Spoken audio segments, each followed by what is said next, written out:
En ce qui concerne la constitution de vos équipes, les recrutements, quelles sont les qualités les plus importantes que vous regardez chez une personne avant de décider que cette personne peut faire partie de votre équipe? Est-ce qu'il y a un processus propre à vous que vous avez développé au cours de votre expérience, ou est-ce que... Aujourd'hui, je ne gère plus le recrutement des collaborateurs puisque la société a un directeur général et une direction des ressources humaines. Il y a des points sur lesquels nous sommes intransigeants. L'honnêteté est le premier des points fondamentaux. On veut des collaborateurs qui soient honnêtes. On peut ne pas être d'accord sur tout, mais il faut qu'on communique, il faut qu'on se dise les choses. Donc, il faut être honnête intellectuellement et il faut être honnête par rapport à tout ce qui peut concerner l'argent d'une manière générale. Il y a eu beaucoup de problèmes autour des questions d'argent, avec beaucoup d'affaires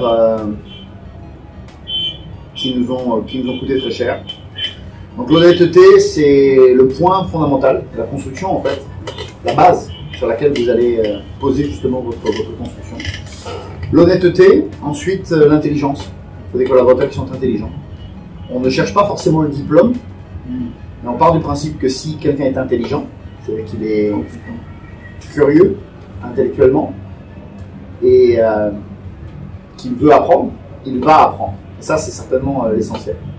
Et travailleur, honnête, intelligent et travailleur. À partir du moment où on a ces qualités-là réunies, on est capable d'obtenir des résultats de qualité durablement. Donc, pour résumer, c'est en fait d'abord les valeurs et après... Les soft skills avant tout, effectivement. Les soft skills, c'est-à-dire le savoir-être, les valeurs, les qualités humaines, effectivement, avant les qualités techniques. Si vous avez les qualités techniques mais vous n'avez pas les qualités humaines, il nous est arrivé d'ailleurs de recruter des personnes qui avaient les qualités techniques mais qui étaient nulles en qualité humaine. Bon, ben c'est absolument ingérable. Il faut... Une entreprise, c'est comme le corps d'un être humain. Il faut que les différents membres du corps soient assemblés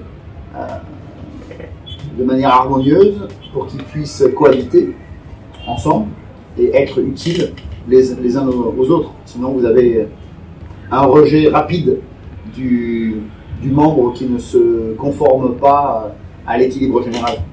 Et quelle est donc en général la place que vous accordez au facteur humain dans la réussite d'une entreprise ou de votre entreprise? Parce que certains se focalisent plus sur le sujet de l'argent. C'est certainement la gestion des ressources humaines, c'est certainement l'un des points les plus difficiles de la gestion du développement d'une entreprise. Quand vous démarrez, vous connaissez tout le monde par son prénom, vous connaissez sa date d'anniversaire, vous connaissez le nom de son époux, de son épouse, vous connaissez le nom des enfants. Et puis le temps passe et vous avez de plus en plus de collaborateurs et un jour, malheureusement, vous ne connaissez plus vos collaborateurs. Et c'est là, comme je le disais tout à l'heure, qu'il commence à y avoir effectivement des problèmes. Donc il faut réussir à accorder de l'attention, bien évidemment, aux ressources humaines, pour pouvoir faire du planning de carrière.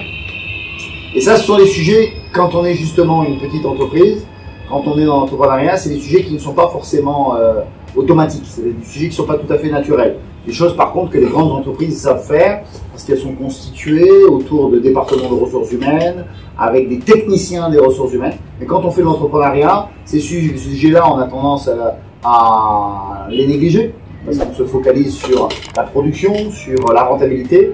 On néglige les ressources humaines et en général, on finit par en payer le prix. Donc c'est une erreur. C'est une erreur, clairement. Clairement, il faut faire très attention aux ressources humaines. Et je vous dis ça au moment où hier, justement, nous avons organisé un pot avec nos collaborateurs à l'occasion des fêtes de fin d'année. Ce sont des moments où on se retrouve, ce sont des moments qui sont importants parce que ça crée du lien entre les individus. Et on se rend compte que l'être humain a besoin fondamentalement de cette proximité, de cette chaleur humaine, d'être proche. Il faut qu'on soit proche les uns des autres pour être capable de se comprendre et pour être capable de travailler ensemble.